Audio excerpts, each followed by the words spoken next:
Salut les Simpsons maniaques, aujourd'hui on va parler des incohérences. Les gens vont être fans de quelque chose, c'est un jeu de longue date pour eux de pointer ce qui ne va pas dans leurs œuvres préférées. Par exemple, les fans de Star Wars, de Tintin ou des Simpsons aiment particulièrement ce petit jeu. Alors jouons-y nous aussi.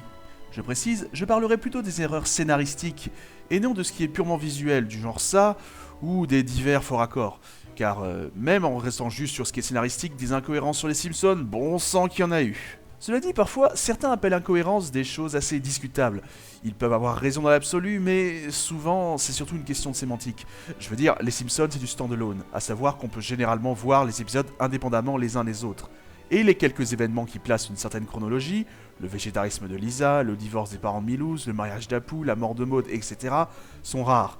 Donc, sachant ça, peut-on parler d'incohérence quand un épisode en contredit un autre ? Parfois oui, mais souvent, je confirme, question de sémantique. Pour être plus clair, on va dégager plusieurs types d'incohérences. L'incohérence pour un gag.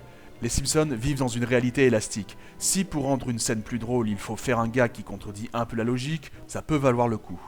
Par exemple, la force de Burns est très variable, mais souvent, si c'est plus marrant de le rendre très faible, eh ben on le fait. Ou bien, prenez Homer dans Itchy et Scratchy Land, ou encore le jour où la violence est éteinte.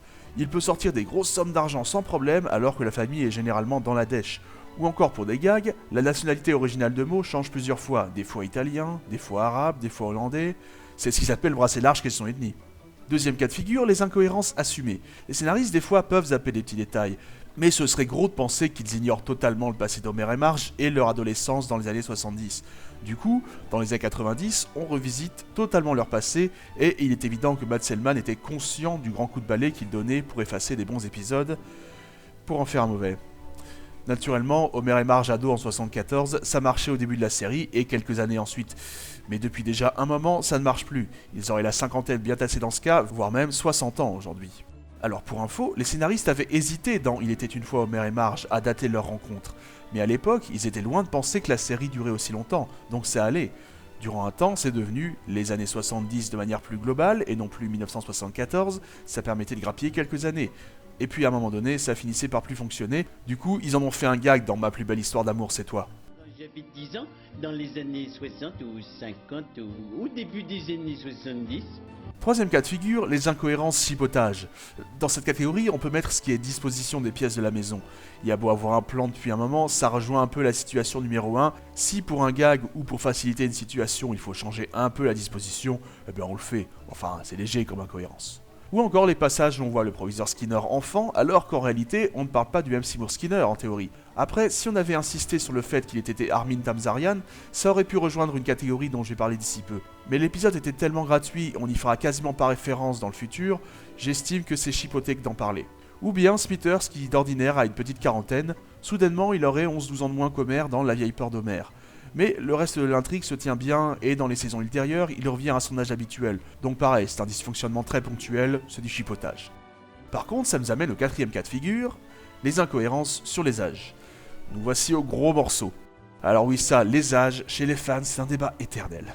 Nell Flanders en a changé alors que plusieurs épisodes avant Fiesta à Las Vegas, il était dit qu'il avait environ l'âge d'Homer, donc un peu moins de 40 ans.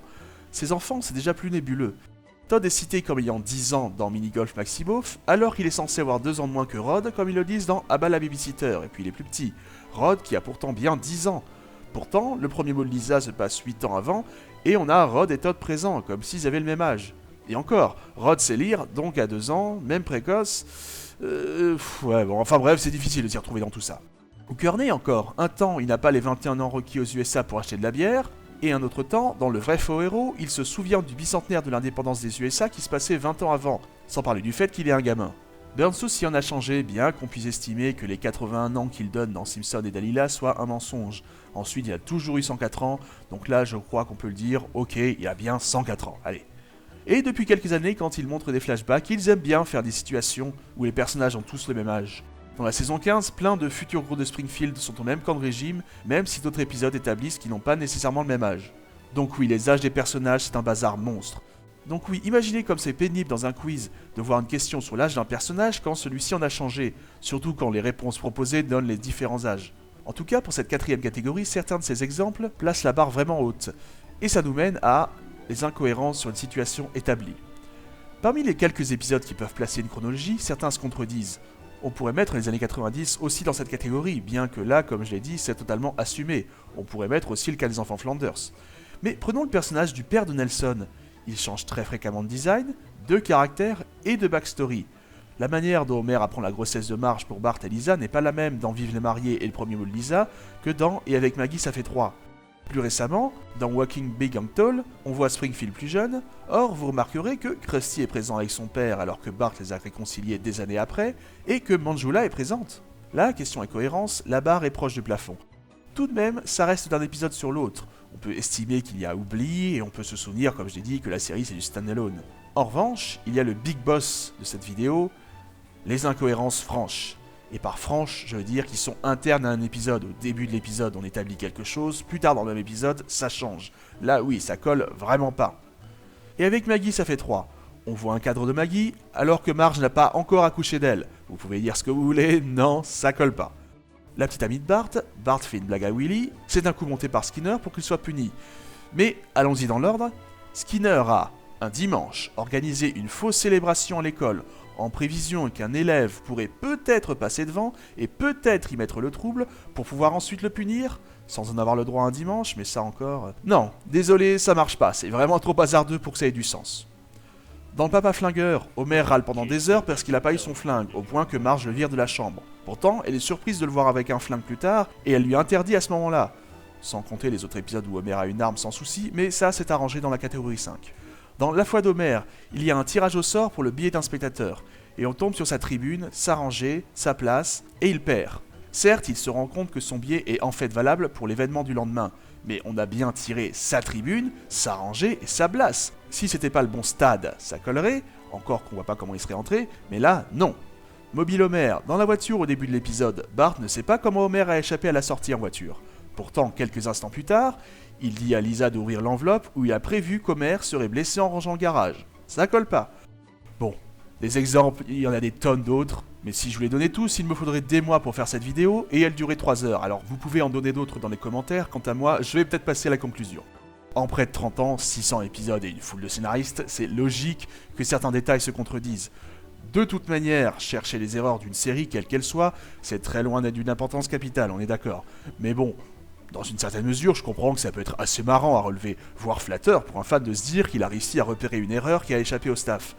Mais il faut pas dépasser les bornes non plus. Je pense qu'il est légitime de relever une erreur de continuité pour les cas de figure 5 et 6, si c'est une erreur vraiment contenue dans le même épisode, ou si ça concerne vraiment une situation très établie et claire. Au-delà de ça, c'est être assez excessif, c'est vraiment se prendre la tête pour rien, et il y a sans doute mieux à faire de son temps libre que de partir dans ce genre de débat sans fin. Alors pour le bien de tous les fans, méditez cette importante leçon. Les dessins animés n'ont pas à être réalistes à 100%. Allez, sur ce les Simpson Maniacs, on se donne rendez-vous dans 10 jours pour le prochain épisode. Ciao, à plus!